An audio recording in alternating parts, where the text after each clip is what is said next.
మీ కళ్ళద్దాలిక పక్కన పెట్టేయండి. ప్రతి కంటి సమస్యకి బెస్ట్ సొల్యూషన్ ఇస్తుంది American laser eye hospital. Singareni సంస్థలో ఉద్యోగాలన్నాడు. పైగా దంపతులకు ఇద్దరికి ఇప్పిస్తామని ఆశపెట్టి లేనిపోని మాటలతో నమ్మించాడు.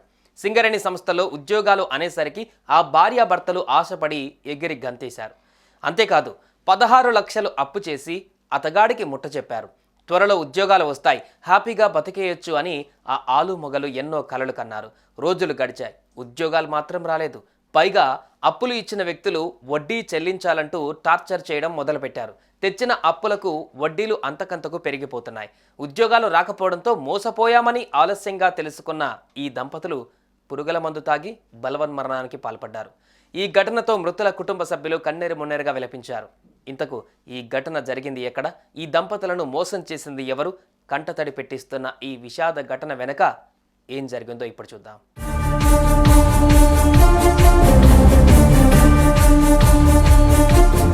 అది భద్రాద్రి కొత్తగూడెం జిల్లా జూలూరుపాడు మండలంలోని సాయిరాం తండా. ఇక్కడే హలావత్ రత్నకుమార్, పార్వతి అనే దంపతులు నివాసం ఉంటున్నారు. వీరికి గతంలో వివాహం జరిగింది. ఇక కొంతవరకు చదువుకున్న ఈ భార్యాభర్తలు ప్రైవేటు ఉద్యోగాలు చేస్తూ వచ్చారు. అలా వీరి సంసారం సాఫీగానే సాగిపోతూ ఉంది. అయితే ఇంతలోనే హైదరాబాద్కు చెందిన ఓ వ్యక్తి మీ ఇద్దరికీ సింగరేణి సంస్థలో ఉద్యోగాలు ఇప్పిస్తానని వారికి ఎన్నో మాయమాటలు చెప్పి మొత్తానికి నమ్మించాడు. ఈ అమాయక భార్యాభర్తలు అతడు చెప్పింది నిజమే అనుకున్నారు. ఈ ఉద్యోగాల కోసం ముందుగా 16 లక్షలు చెల్లించాలని కోరాడు.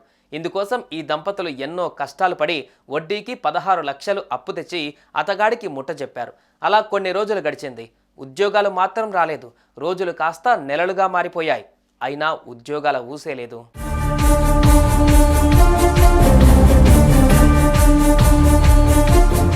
ఇక అప్పిచ్చిన వ్యక్తులు వడ్డీ చెల్లించాలని టార్చర్ చేయడం మొదలుపెట్టారు. దీనికి తోడు రోజు రోజుకి అప్పులు కూడా ఎక్కువయ్యాయి.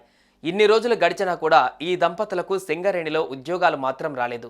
ఇక మోసపోయామని ఆలస్యంగా తెలుసుకున్న రత్నకుమార్, పార్వతీ దంపతులు సంచలన నిర్ణయం తీసుకున్నారు.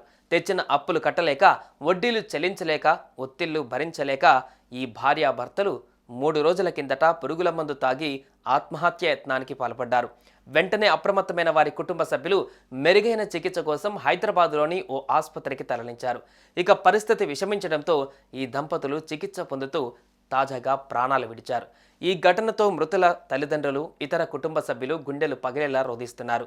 అనంతరం ఈ ఘటనపైన కేసు నమోదు చేసుకున్న పోలీసులు దర్యాప్తు చేస్తున్నారు. రత్నకుమార్, పార్వతి మృతితో వారి స్వగ్రామంలో విషాద ఛాయలు అలుముకున్నాయి.